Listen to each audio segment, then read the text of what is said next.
Go, baby. Let it go. Maybe he can hear it over there. Look, he can hear it. Yeah, see? Oh, she's needing a recording. speaker. We don't have one. We're poor. It's okay. But can I hear it? You can sing it and I'll sing. Let it go. There she goes. She ain't coming back anymore. That's my flow. We're rolling. Tough. I'm going as deep as I feel like I'm allowed to go. And then from this answer right here, because I'm a professional, Of course. I will take that answer and I will gauge the rest of our time according to how you answer this. How's that? Is that fair? Fair enough. You're going to take the throttle with this answer and you're going to pull it up and we're going to go lighthearted, keep it more Vegas-y and fun or lighthearted. Or you're going to go, yeah, you know what, I'll talk about stuff like that. I feel like sometimes there's a version of you that you are very good at keeping protected. And I know this because having been in a career that I've been in, there are times where it feels like a liability to be vulnerable. So instead of being vulnerable, you opt for transparent, which is like, I'll let you believe you're seeing everything there is to see. Here, I'll take you to the tour.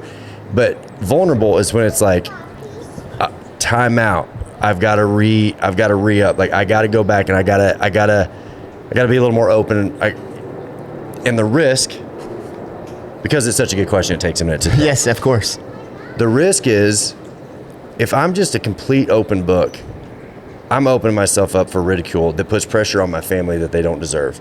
And so it's easier just to be like, you guys stay right out there. You can see everything I put on the stage. If it's not on the stage, we're not going to talk about it.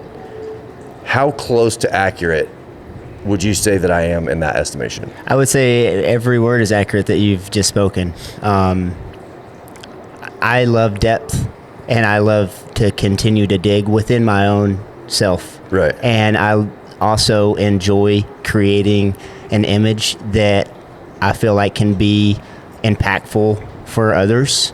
A lot of times I fail at that, but I'm always striving to never ever show me getting tapped out. Why? Because I'm doing just ask why, but everybody gets tapped out. For so sure. If we don't see you getting tapped out, oh, you're going to see it, but I'm going to proceed on no matter what. yeah, that makes sense. Yeah. So lifelong friends, Lifelong. I know that this has been a year that's different than any other year in your life. Yes, sir. And there are times I don't know how to necessarily like engage. Like when we've talked, I've said like, man, I'm praying for you. I don't know how to be the kind of friend I want to be. Your presence alone brings joy to my life. Well, likewise. So for that reason, I'm like, do I call? Do I just get on a plane? I'm sure there's other people that have done that, and you're like, that's not the kind of friend we are. So you don't want to risk that, right? But with a year like this, does it almost feel like you need the whole world to just like, y'all just give me a minute? I have been going in that direction for the biggest part of the year. Yes, sir. Yeah, I got a new cell phone number. My wife runs most of my social media. I don't even. Yeah, it's been a reset that has been far beyond due. I would say most of the reason why I need that it's my choices or my reactions that I've had. But I am grateful to have had this time right now, the last few months. I want a little more time to myself. I want a little more softness. Yeah. Softness. Yeah. And I want more of that fire that I felt at times. Maybe it started to go down, but that kindle has still been there always. And I think we get it back at moments. We go through things and there's moments that aren't fun. And then if we're lucky, there's moments that are. I remember outside looking in, and we've had this conversation, and one thing that I feel really strongly about is I don't ever want to take a personal conversation and then you bring it up in a public setting, you're like, dude, what? I'm not going in a direction that is based on personal information.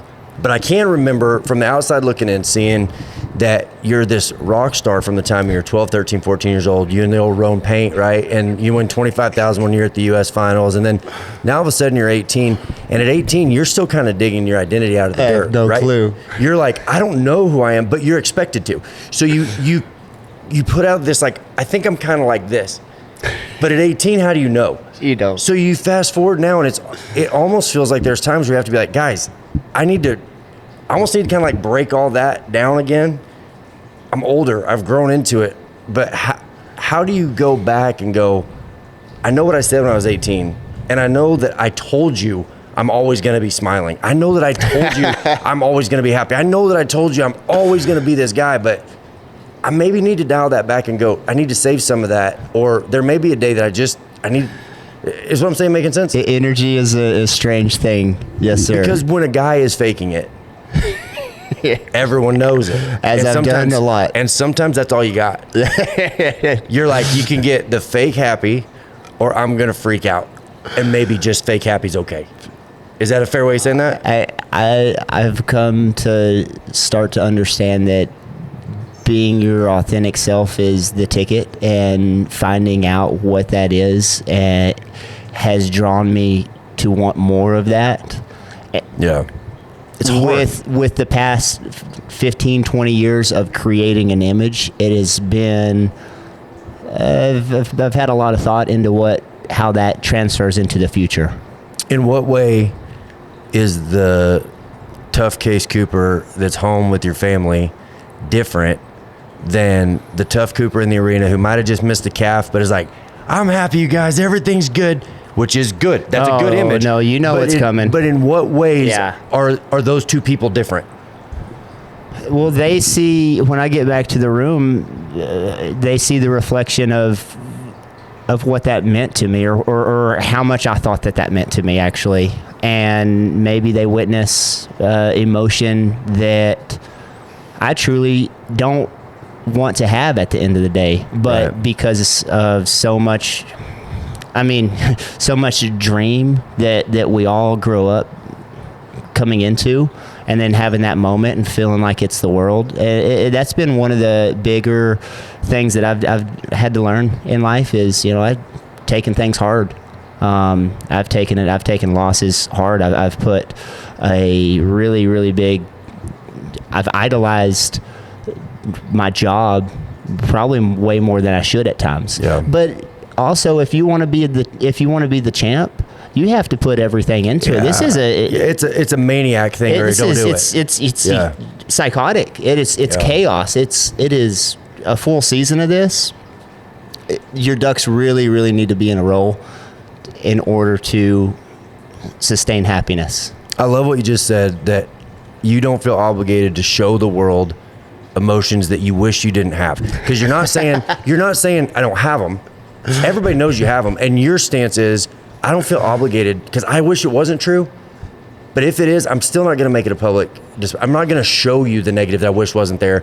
We both know it's there, but I'm going to deal with that, and I'm going to hold myself to a standard that I may not mean right now. Yes, sir. You know that right now I may not be feeling what my face is saying. Yep. And you can say that's hypocritical, you can say that's fake, or plastic, or that's an act, or whatever the case may be. But if it's a choice that says, when in doubt, this is what I can put out through discipline, even if it's not what I'm feeling. Am I saying that? You're nailing it on the head. And we're all unique, and we all react in our own way. Life is a celebration, and even when I miss, I want to celebrate. I'm happy to be here. Your dad, when I was a kid, I felt like I always got the same version of him. Super loop. And he felt like it was just kind of like, you never got the sense that it was a discipline. Sometimes it feels like with you, you're like, I'm going to be okay. And if I'm not, I'll handle it. And when I come back, I will be. As a kid growing up with him, you never really got to see that. Do you feel like that was less of a struggle for him than it has been for you? His inspiration to live his true, authentic life has been one of the biggest ones that we've seen. Of course, he has, and we have all knocked on doors that lead us down paths that ultimately isn't the most healthy thing that we can do for ourselves or others. But Super Looper was a rock star and had impacted and changed the whole game by his genuine love for just the cowboy lifestyle. He was in a position he didn't have to be a people pleaser. No. He could have been whatever he wanted, Yeah. and people would have loved him for who he Yes, was, sir. right? And he never lost that. He never lost that. He wanted to be loved. And that part's crazy to me because you were raised under a dad's leadership of someone who was already loved through his achievements if he wanted to. Yep. But his desire was he didn't just love people, he wanted them to love him back. And that's, as great as that is, He knew they loved him back. well, yeah. I never left his house that he didn't give me a pair of boots or a hat or a Yes, Mountain sir. Dew or like he would go in the most house. giving If he had to human take the being golf ever. cart up there, Yes, sir. he would go to the house and he would come back with something. Yeah. And I'm like, dude, I'm not anybody. Yeah. Like you're not gaining anything by being this kind of a friend to me. But I assume that was him. probably how he was with everybody. Yes, sir. Right? That was him. Do you think that puts an expectation on a kid that says we're performers, or that there's a way is there a space in there for a young person who hasn't fully developed his like concept of life to miscalculate what that is and almost turn it into like an expectation versus just this free flowing from who he was?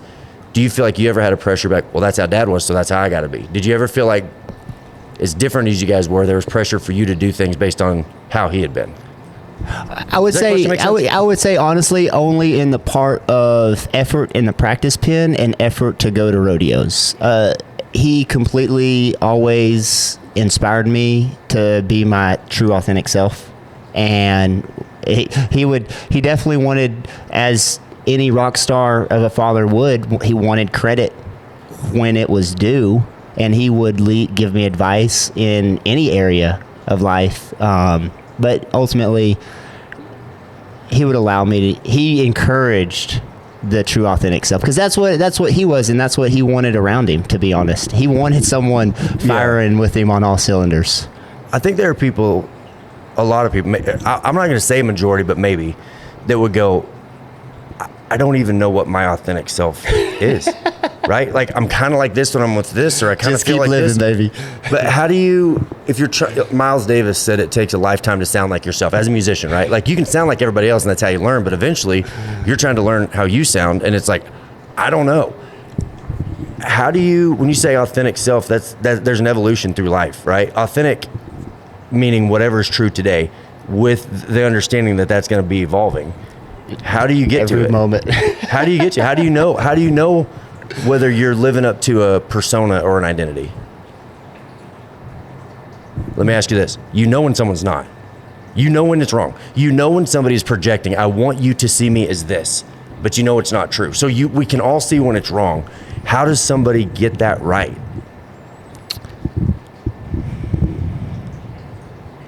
Great question. Probably the greatest question I've ever been asked, to be honest. Clip that. No, I'm playing.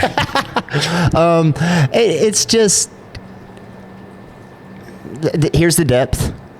It's just consciousness revealing itself to itself. Take that for what you want. Okay. I can tell you what it means to me, but I think what would be more important is for somebody that maybe won't have the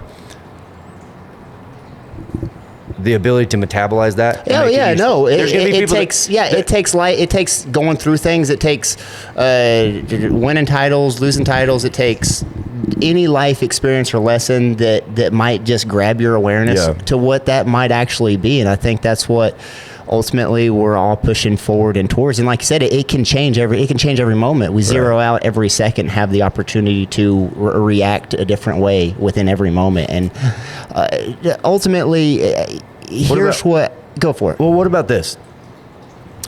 My life is not going to be discussed on this podcast today, but I got a work ethic. I like work ethic. Yes, sir. So what work ethic feels like is a clenching or a tightening or an effort.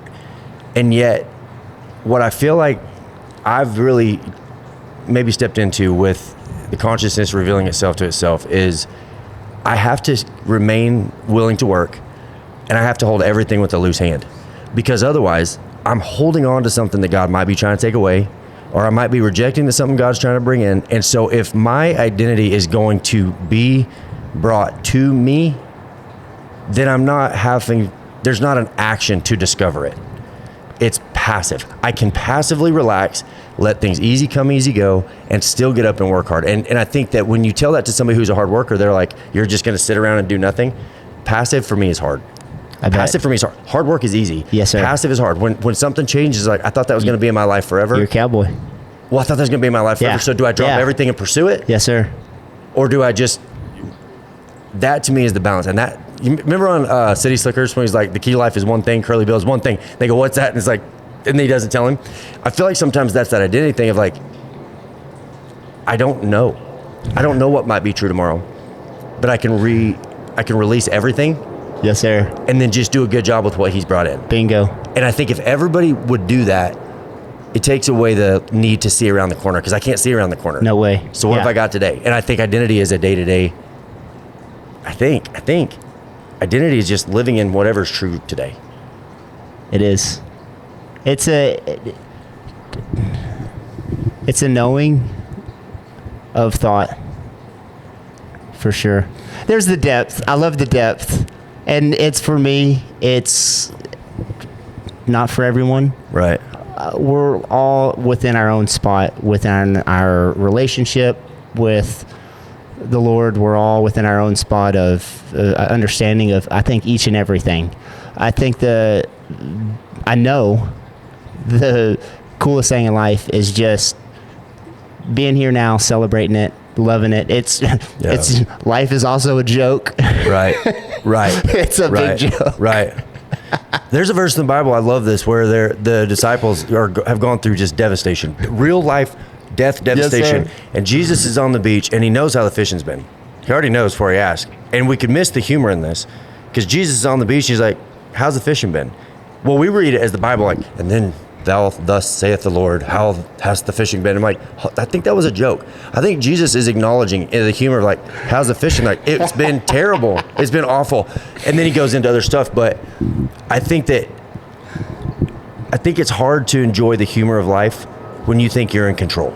Bingo. Yes, sir. I can't focus on things that are funny. I can't waste my time on humor. I can't waste my time on things like peace and joy, because if I'm not just death gripping the things that are important to me, then like I'm not. And then you see the people that are most joyful, and it's almost the people that have loosened their hands the most. They're like, man, I don't know. Yes, sir. I don't know. Yeah. And I don't know that I want to know. Right. Can you imagine of saying I don't, like, that goes against my nature, because I'm like, I got to know everything. To be like, I don't want to know. Life gets humorous. It does. Yes, sir. I read a book, and I can't remember the name of the book right now, and I wish I could, because it would be a great reference, but they talk about the loss of a grandfather. And every man, even as a young man, a loss of a grandfather, you take one step closer to the top of the patriarchy. Now you're one layer higher, right? Yes, sir. But the loss of a father fundamentally changes men. In a way that doesn't change women, it fundamentally changes men, because now you've lost the patriarchy, you're up. Yes, sir. Like, you're the man. It's keep going. Keep going. And so you're dealing with the mourning of losing somebody that you love. Yeah. But then also this mind mold thing of like, what does that mean for me now? Because I don't feel like I'm old enough to be in this position for my lineage, right? And then you're trying to rodeo, and then rodeo didn't probably go. If you coach ain't there. What's that? I said coach ain't there. Yeah, right. So on a year that's kind of like what is going on. So what's been it's going to sound like a weird way to ask this, but what's been the beauty that you've found in the obvious struggle? Just exactly what you're saying, and that's since the passing of my dad, and I think I've learned more about who I am than I have in any years or any situations that I've dealt with in life. In what way? What's been the biggest surprise of like, whoa, I didn't see that one coming? As like the competition side with Super Looper, just being the coach, and then so many great moments, where you show up at Cheyenne or Dodge or like any of them, like, man, those are rough. Because one, your dad's not there. Because before Cheyenne, he'd say Cheyenne, to me within 2 weeks, 100 times. And so he has your mind thinking, your coach, my dad, he has your mind thinking about Shane. Then you show up, and then you feel the true impact. Yeah. Oh, man. Yeah. And the first time you've ever been there without him. Yeah, exactly. And as fast-paced as it is, I let it get on me about Dodge City. Dodge, not a good time to have it get on you. Dodge was fun. Got super mad, and I slept through the first round. Missed, first time I've ever been turned out. Yeah. You got turned out because you're sleeping. I slept through it. Didn't hear the alarm. Somewhere in the world, Houston Huts. I was like, man, Tony, welcome. Shout out. I knew you were one of us. Oh, that's good. Slept through it. That's good stuff. Can I guess? And you can tell me if I'm wrong. When you realized what had happened, was there a moment of like, I can't believe I did that. I'm so dumb. Or I don't even care. It was so much relief. Yeah. It was unreal. I was so. I mean, of course, I got in the truck and you're all pissed off or whatever. But you have to act like, you're like, oh man, darn. But I was so relieved. Yeah. But there was just so many moments in this season like that. It just kept showing me like, hey, there's obviously something I need you to pick up on here. Yeah. And what was it? What did I need to pick up on? Well, you said there's something you're supposed to pick up on. What was it? We have a choice to choose happiness and a celebration, and we have the choice to have thought, and we have the choice to be heart-centered, and we have the choice to just be in love of this moment that we're in, and just try to expand on it the most as possible. We're not a prisoner of our own emotions. Yes, sir. Yeah, we don't always get to control. Baby. We don't always get to control the circumstances. Yes, sir. But we are not in a prison where our emotions are outside of our control. And once someone really doesn't just say it, but like believes it, like I don't have to lean into feeling this way. I can feel it, but I don't have to lean into it. It's an ocean of emotions, and most of them aren't ours. Yeah. Most of the energy is not ours, and just being okay with letting it pass through you. I had somebody say something to me before I was old enough to hear it, and then later I heard it. Right. Get your tip down. I had somebody tell me one time, like, instead of trying to fix that feeling, you need to sit with it. You need to go sit with that. And I was like, okay. And the older I've gotten, the more I think I understand the value of sitting with something. Instead of solving it, of like, I feel this way and I don't want to feel this way anymore, so I'm going to do whatever I got to do to change the way I feel. Yep. I'm going to go sit with this because I feel like there's something in it that I need to get through instead of get around. Yes, sir. Am I saying that right? Yeah, we deal with it directly. Yeah, and by dealing with it, sometimes it means sitting with it. Yes, sir. And understanding what that is. How do you do that in a career that's like go? Where do you find time to sit? That's what I'm saying. I think what the lesson has been is to have a step back of give yourself time to sit with it, and then learn how to sit with it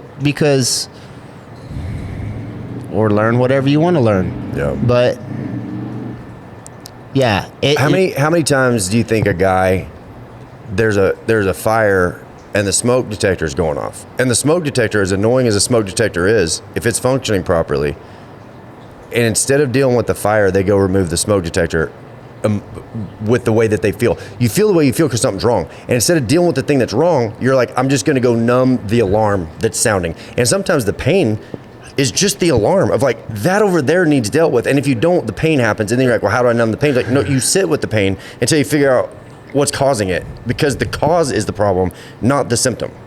The symptom is just the result of what actually needs addressed. Y'all play that back and listen to what he just said again. Well, but we're trained that like we just go to our phone, or we go to dopamine, or we go to a distraction, or we go to bigger or better or more. And sometimes we're trying to numb something that needs addressed instead of facing, because it's hard. For me, what was so hard is like, I can't numb things anymore. I can't numb this anymore because I'm watching my house burn down, but the chirping stopped, and it's like, well, I wish I wouldn't have watched my house burn. I wish I would have recognized that the chirping or the discomfort or the pain or whatever I was dealing with was actually there. If I would have sat with it I would have eventually gotten to where I could have looked at what needed dealt with. And so you go through a year where, like from the outside looking in, it's like that you don't come out of the other side the same. No. You may come out worse, you may come out better, but you're not going to come out of 2025 the way that you went into it. No. Change is upon us. I am mostly just grateful that we're here. I am just, I don't look back. I try not to even have memory, to be honest. How does Tuf Cooper feel gratitude in Las Vegas during the NFR doing a podcast when you would normally be saddling a horse? How do you... Dude, because I know what I've been doing the last few years at 3:59 it would be straight stress because of the choices that I made. I don't have the stress. I'm so grateful not to have that. I'm grateful for the opportunity to learn how not to have that. God willing, we'll be back competing here again. Yeah. But I'm just so happy to watch my buddy Kyle rope tonight. Right. I'm so happy that I'm in your presence right here in one of the coolest rooms of all of Las Vegas. It absolutely is. Like sure. Like I went to the rodeo the other night, and I'm sure there was a part of me that was trying to get my attention to say, oh, whatever, to make me feel less than, but it's right. So it's the gratitude of everything else, even in the face of what would easily be mislabeled a failure. Oh, yeah, for sure. You could easily mislabel this as a failure of like, if I don't make the NFR, it's a bad year. And what you're saying is like, well, yeah, if it's the most important thing in the world. But if it's not, right, I'm going to sit with it. Yeah. I'm going to sit with not making the Bingo. finals this year. Instead of just feeling like the only thing that's going to make my life better is fixing that, you're like, I'm going to sit with it because if there's something to gain out of it, then if I do go back, I still gained, because otherwise it's a wasted year. Yes, sir. But if you got something from it and you're like, man, I'll have to give that back. Yeah. I got it, I don't have to give it back. Yeah. You go back, but you don't go back the same as you were before. Yeah. My favorite Tuf Cooper NFR story is one that I think probably a lot of people would think is stupid. Or maybe it is stupid, but I saw you last year right after the Grand Entry. I'm like, how'd you get up here so fast? And you go, I didn't do it. Hey, I don't ride the grader. No way. Yeah. I didn't go. And I go, you didn't go? And you go, no. I didn't go, or you get in trouble? And you're like, yeah, probably. Yeah. and to me, I heard that, and like there's a joy that I feel that you're like, I don't have to always comply to what is expected of me, even if those expectations I created. Because you did. You created an expectation for yourself that was unrealistic at 18. And for you to be like, I don't have to be obedient to all the external. I don't want to do it. And I didn't. And dude, there was a happiness. It was almost like this happiness of like, I'm free. Freedom. I'm free. Freedom is... I didn't want to do it, so I didn't. And there's just as a friend, I'm like, a great thing. There's hope in that. And it wasn't rebellious. It wasn't like, no, I'm not doing this too. It was just like a happiness, like, I just didn't want to. Oh, I've got to do it, and it's the coolest thing in the world. Any rookie, when they get to do the Grand Entry horseback, it's like one of the coolest experiences of your entire life. Yeah. But yeah, no, I'm thrilled to have had it. But like, freedom is what you're looking for. So I want to go back a couple weeks. We're in Phoenix at Chase Field, and you run your first one. I'm sitting there with Hanchy, and I said, after your first run, I said, man, that looked like a different Tuf to me. Like that looked like there was a little bit more. No one will understand what I'm about to say, and I hope you do. But I bet Smith does. I almost felt like there was joy watching. There was like this happiness. It was electric. It was like a spark.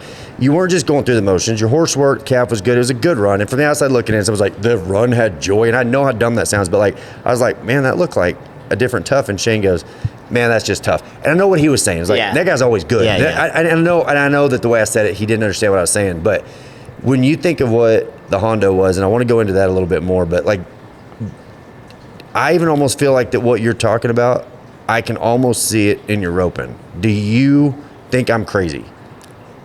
Or do you think that there's some truth to that? Like that it's starting to bleed back into even the performance? The last few months, I mean, you as competitors, we're always just thinking, looking, searching, discovering all of it to like figure out, okay, what is the recipe and what is it and what is the alignment and what is all that? And like taking a few months off and being relieved that I didn't qualify for Vegas, and then having an opportunity like the Hondo in mid-November, like really locked me into a centered spot, Yeah. that I started picking up on things that were already have been revealed to me so many times that seemed like such a challenge to me for such a long time.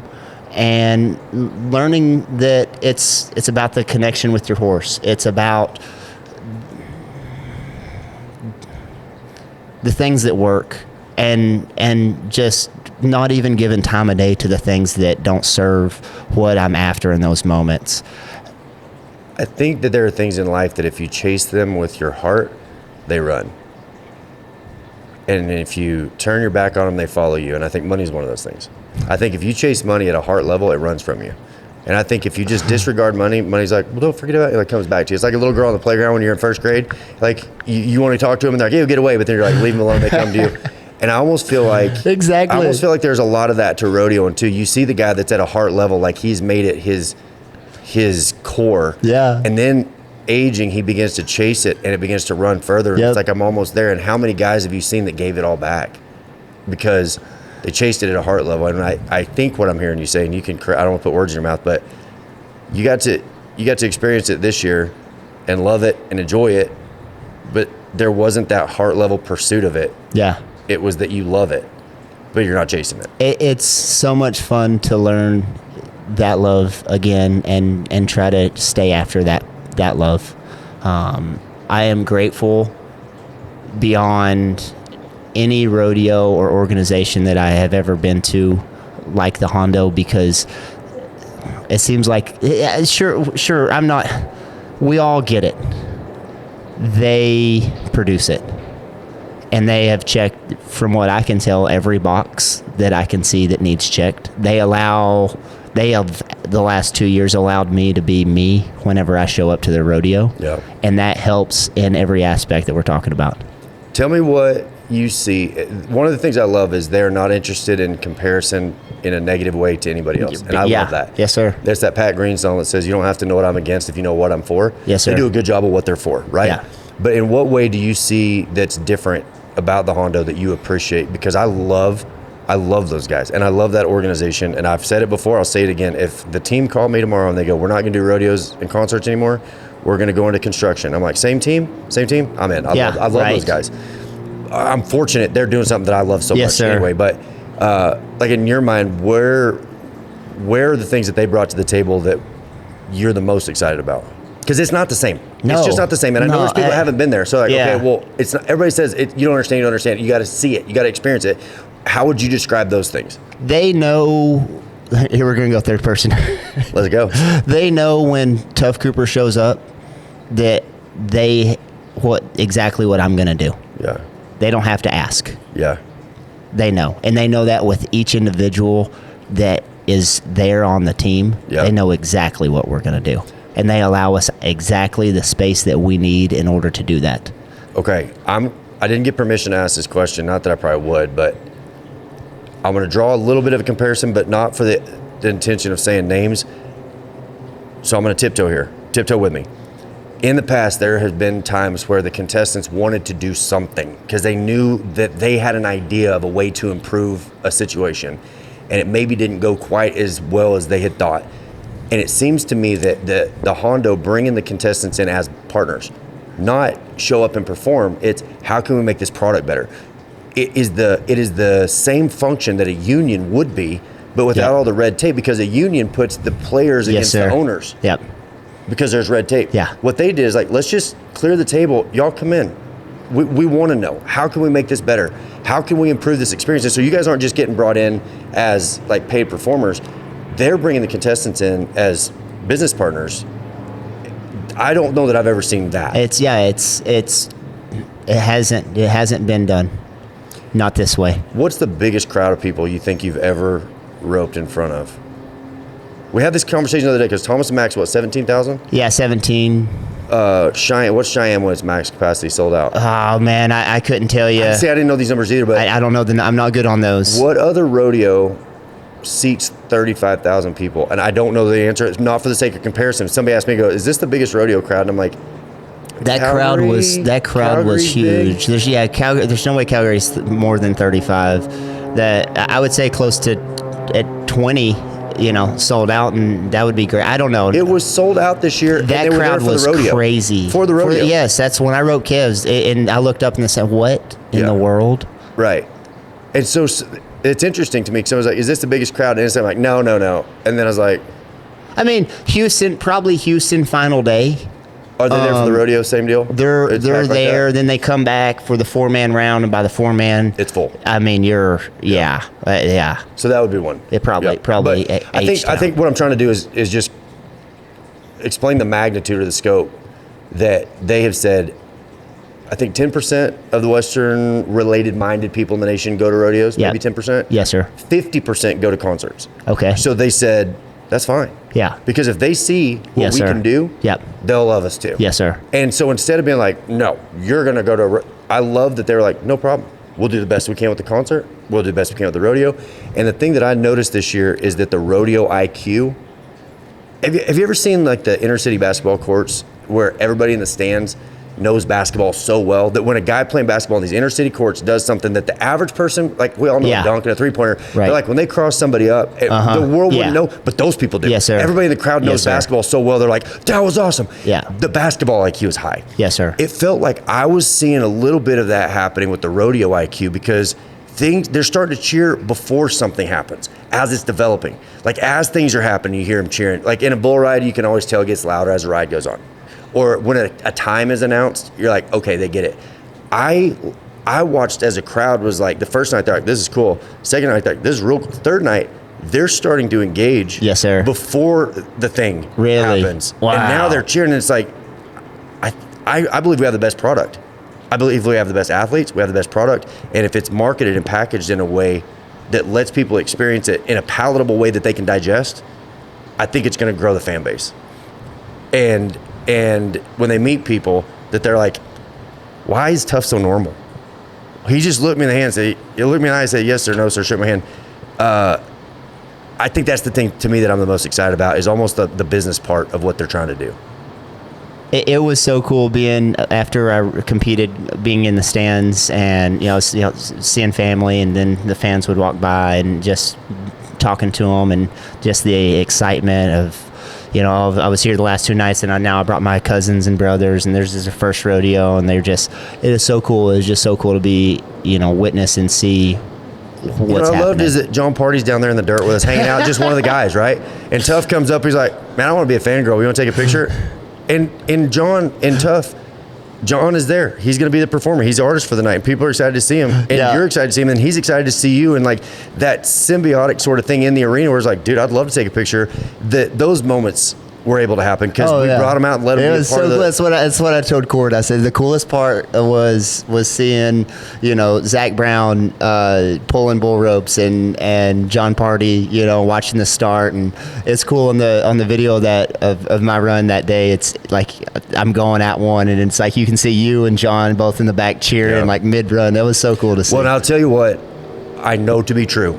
If no one else in the world knows it, I would still stand by it. And that is, if we have the best athletes in the best event, when we introduce those guys, for as big as stars as they are, to you guys, they have an appreciation for it too. And we're actually giving them something of value by bringing them somewhere that maybe nobody else could buy tickets for, because our guys were like, hey, what's up, man? And they're like, hey, what's up, man? And like at Houston, it happens in the back alleys, maybe where nobody sees it, but I've seen it my whole life, like your dad and George. That's the perfect example, right? Sir. Like every country singer wants to be a cowboy, every cowboy wants to be a country singer. And so like George and Roy sort of set the prototype, but you bring those guys back there and it's an experience for them, and you're getting to see it in real time. We're building fans even out of the artists. Right. You know what I mean? Exactly. It's that good. It's it is that so good cool. that even if you are a big time musician, you can go back and watch a rodeo and be like, this is...